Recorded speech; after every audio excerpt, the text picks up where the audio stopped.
Supporters Blaugrana, soyez salués. J'ai espoir qu'en ce jeudi 20 novembre, vous vous portez à merveille. Bienvenue sur ma chaîne Barça Vision dans laquelle je retransmets l'actualité de votre club préféré, le FC Barcelone. Et pour tous ceux qui ne veulent rien manquer chaque jour, je vous invite à vous abonner, à liker, à partager et d'activer la cloche de notification pour ne rien rater des vidéos à venir. Sans plus tarder, let's go!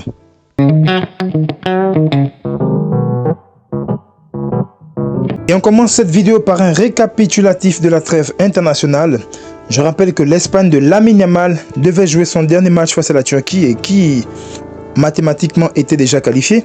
Donc ce match s'est terminé sur un score de parité 2-2. Donc officiellement, l'Espagne est qualifiée pour la prochaine Coupe du Monde 2026 aux États-Unis. Et comme vous pouvez le voir à l'écran là, la une du journal Mundo Deportivo qui a intitulé « Mission accomplie ». Mission accomplie tout simplement parce que, comme je le disais au préalable, l'Espagne s'est qualifiée pour la future Coupe du Monde. Et on continue cette trêve internationale avec le temps de jeu de chaque joueur du Barça, en commençant par Dani Olmo qui a marqué et joué 74 minutes. Pau Cubarsí a joué tout le match. Ferran Torres a joué 45 minutes. Fermín López a joué 16 minutes. Et on continue avec une déclaration d'après-match de Dani Olmo qui dit « Ce résultat est correct car nous sommes qualifiés. Mais nous voulions gagner. Nous devons célébrer, mais c'est doux, amer. » Et on voit que Dani Olmo, lors de ses 46 matchs avec l'Espagne, c'est 12 buts, 10 passes décisives, un penalty remporté, 5 tirs contre le poteau. On continue avec Dani Olmo qui a égalé Xavi et Luis Enrique au chapitre des buts pour l'Espagne. Voilà, il a égalé Xavi et Luis Enrique. En termes de buts, rien à ajouter. Belle stat pour lui. Pau Cubarsí, fraîchement sorti d'un inconfort musculaire, a disputé 2 matchs complets de 90 minutes pour l'Espagne en ces 3 derniers jours. Luis de la Fuente dit « Notre priorité est de prendre soin de nos joueurs. » Franchement, Luis Enrique, tu trouves là que... Luis de la Fuente, pardon. Tu trouves là que tu ne trouves pas que tu te contredis là? Parce que si le joueur sort d'une blessure, autant le ménager et ne pas le faire jouer 2 matchs complets de 90 minutes. Tu trouves pas que tu te contredis là, frérot? Et on continue avec Ronald Araujo qui a disputé tout le match pour l'Uruguay lors de leur défaite 5-1 contre les États-Unis. Oh là là, 5-1 quand même, quel clim, hein, franchement. Christensen également a joué tout le match, mais sauf que lui, il a délivré une passe décisive. Et malheureusement pour lui aussi, son pays s'est incliné 4-2 face à l'Écosse. Toujours dans cette trêve internationale, mais cette fois ce sont les notes attribuées aux joueurs du Barça. Les joueurs du Barça ont connu une pause internationale assez productive.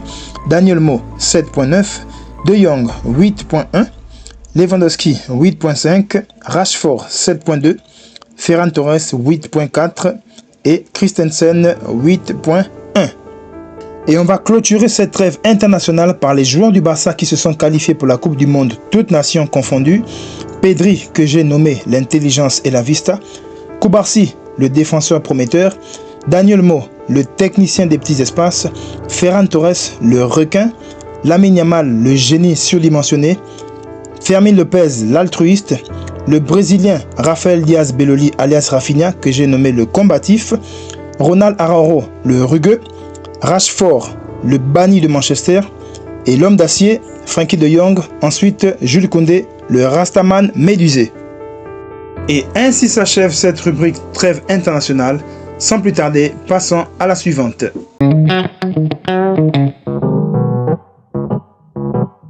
Et les amis, cette seconde rubrique débute par un joueur du Real Madrid. À propos de Lamine Yamal, c'est Franco Mastantuono. Il dit « Lamine Yamal montre un niveau incroyable et en ce moment, il est meilleur que moi. Je viens d'arriver à Madrid, je m'adapte encore. Et ma meilleure version n'est pas encore sortie. Je veux que cette histoire soit longue et pleine de jeux. » Bon, plein de matchs, plein de jeux, c'est pareil. Et ensuite il dit « Je suis dans le plus grand club du monde, mais Messi est le meilleur joueur du monde. Être avec lui signifie que j'apprendrai chaque jour. » Encore une déclaration à propos de Lamine Yamal, mais cette fois-ci ça vient d'une légende hollandaise, j'ai nommé Wesley Sneijder qui dit « Lamine Yamal à Barcelone est le nouveau Messi. Ils ne laisseront jamais partir.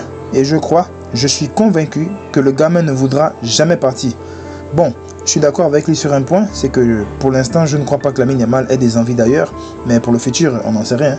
Vu que Messi est parti, donc le futur on n'en sait rien. On va se tourner maintenant vers d'autres déclarations, mais cette fois ça vient de Victor Font. Pour ceux qui ne connaissent pas, Victor Font est l'un des candidats à l'élection qui désignera le futur président de Barcelone. En 2023, il avait dit « Si Xavi veut Léo Messi, et il y a 2 ans, il le voulait, le club doit tout faire pour le ramener. Il semble que les deux parties commencent à se rapprocher à nouveau, mais l'aspect économique est la partie la plus importante. » Il a déclaré encore que dans son cas, tous les scénarios concernant le retour de Léo Messi au Barça sont ouverts. Messi ferait n'importe quoi pour prendre sa retraite de football en tant que joueur barcelonais.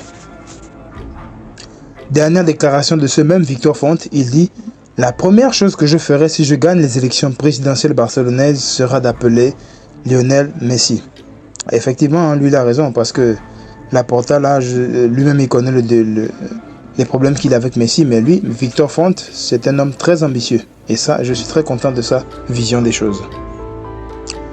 Une autre déclaration, mais cette fois ça nous vient de la légende Lionel Messi.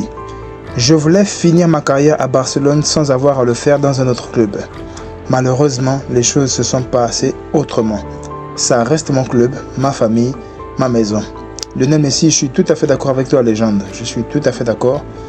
Le Barça restera toujours ton club de cœur parce que tu as écrit les plus belles histoires de ton histoire, les plus belles pages de ton histoire avec le FC Barcelone. Donc, je suis tout à fait d'accord. Les portes seront toujours ouvertes, frérot. Viens à Barcelone, reviens, c'est chez toi.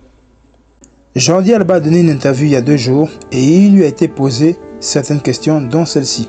Bon, je ne veux pas tout lire, hein, les gars. Moi, j'aime pas beaucoup lire, et même à l'école, je n'aimais tellement pas lire que mon livre préféré, c'était la couverture.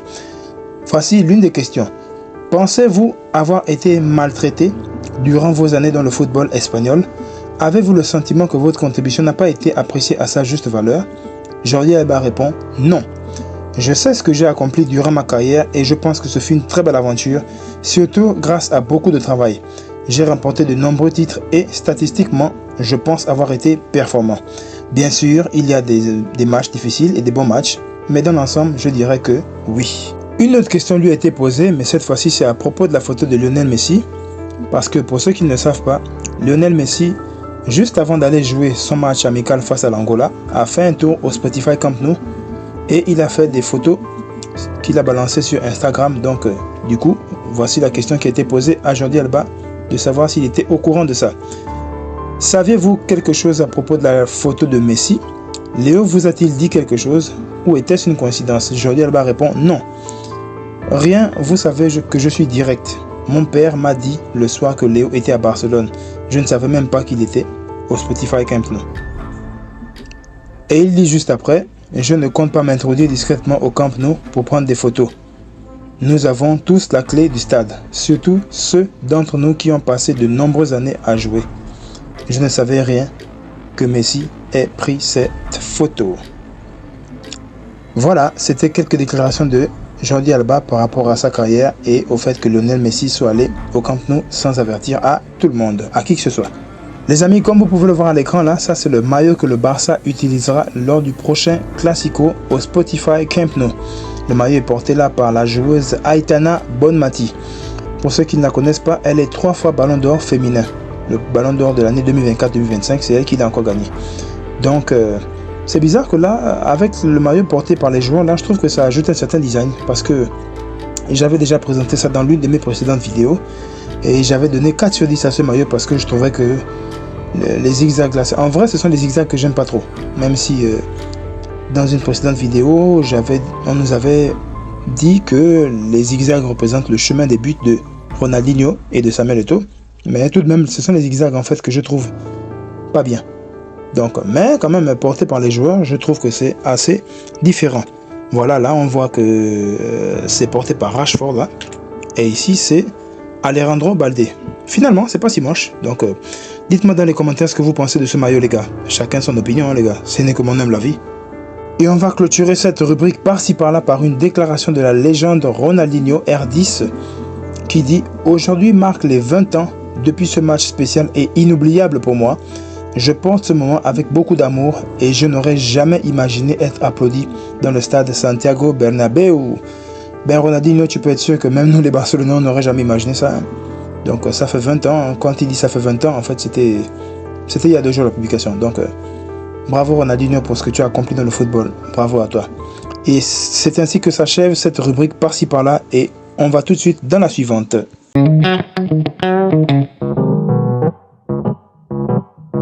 Et pour aujourd'hui, nous n'avons qu'une seule information intox. Il s'agit de Sebastian Staszewski, qui est l'auteur de la biographie de Lewandowski sur le Barça, demandant à Lewandowski de ne pas marquer il y a quelques saisons. C'était la première fois de son histoire qu'on lui demandait de ne pas marquer. Robert était sous le choc, car c'était la première fois que cela arrivait. La réalité, c'est que lors de ces 2 derniers matchs, il n'a pas marqué.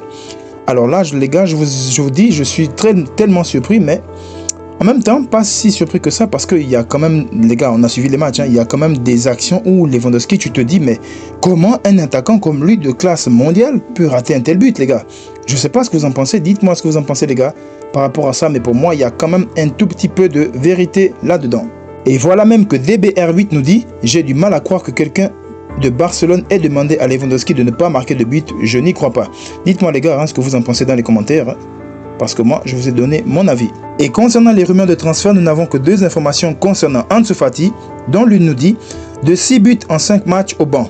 L'avenir d'Ansu Fati est incertain et 11 millions d'euros sont en jeu. Le prêt d'Ansu Fati à Monaco a tourné au fiasco. Oh là là. Après un début prometteur et une moyenne de buts toutes les 41 minutes, tout a basculé suite au limogeage de l'entraîneur. Voilà, c'est un peu ça le défaut quand on licencie un entraîneur, c'est que le suivant qui vient, si tu n'es pas dans ce plan de jeu, il te met sur la touche.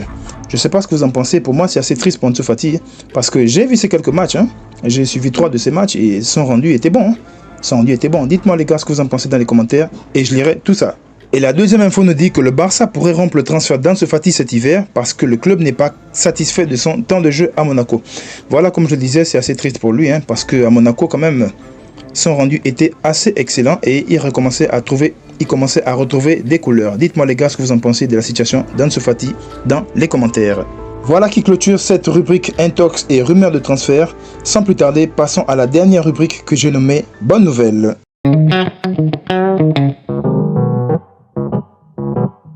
Si vous prêtez attention, vous remarquerez que les infos ne sont pas du même jour et c'est tout à fait normal parce que j'étais assez occupé, donc j'ai pas eu le temps de faire la vidéo au moment de leur publication et je m'en excuse. En fait, c'est un récapitulatif des bonnes nouvelles qui sont arrivées ces derniers jours pour le Barça. Et on commence cette rubrique par le Barça qui fera son grand retour au Spotify Camp Nou ce samedi face à l'Athletic Bilbao. Oh là là, j'ai envie de dire enfin. Enfin, parce que Laporta nous a tellement fait un marathon de mensonges avec cette histoire. Les dates étaient à chaque fois reportées, il n'a cessé de reporter. Franchement, là, je suis très content parce que c'est officiel. Officiel et encore officiel, le Barça jouera au Spotify Camp Nou face à l'Athletic Bilbao ce samedi. Dites-moi ce que vous en pensez dans les commentaires parce que moi, je suis tellement content. Et par la même occasion, l'UEFA a officiellement approuvé la demande du FC Barcelone de jouer son match de Ligue des Champions contre Francfort au Spotify Camp Nou le 9 décembre. Et du coup, le Barça jouera ses derniers matchs à domicile de la phase de Ligue des Champions au Spotify Camp Nou.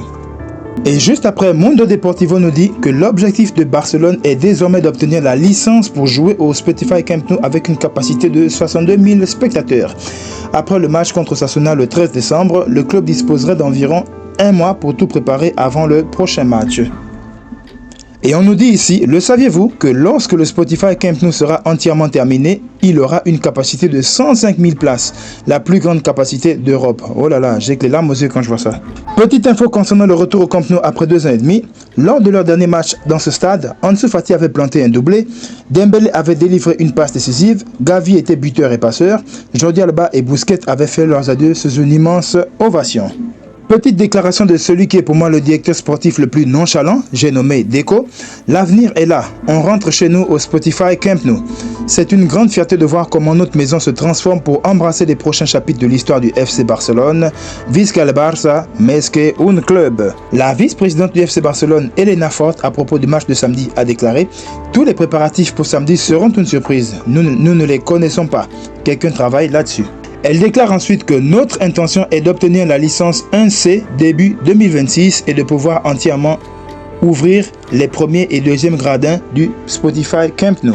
Et on finit par deux infos dont la première nous vient de Martinez Ferran qui dit qu'après la défaite au Bernabeu, Lamine Yamal et son entourage ont décidé de réduire leurs apparitions publiques et leur activité sur les réseaux sociaux. Sa rupture avec Nicky Nicole a également été difficile à vivre pour lui. Je suis désolé pour toi Lamine Yamal, c'est jamais facile une séparation, mais le bon côté de la chose c'est que tu vas pouvoir enfin te reconcentrer sur ton football. Et la deuxième info nous vient de Mundo Deportivo qui dit que Lamine Yamal et Rafinha devraient être aptes à jouer contre l'Athletic Bilbao ce samedi. Voilà les gars, c'est la fin de cette vidéo. J'espère que ça vous a plu. Pour ceux qui ne veulent rien manquer de l'actualité du Barça chaque jour, n'hésitez surtout pas à vous abonner, à liker, à partager et d'activer la cloche de notification pour ne rien manquer. Ceci dit, prenez soin de vous les phénomènes.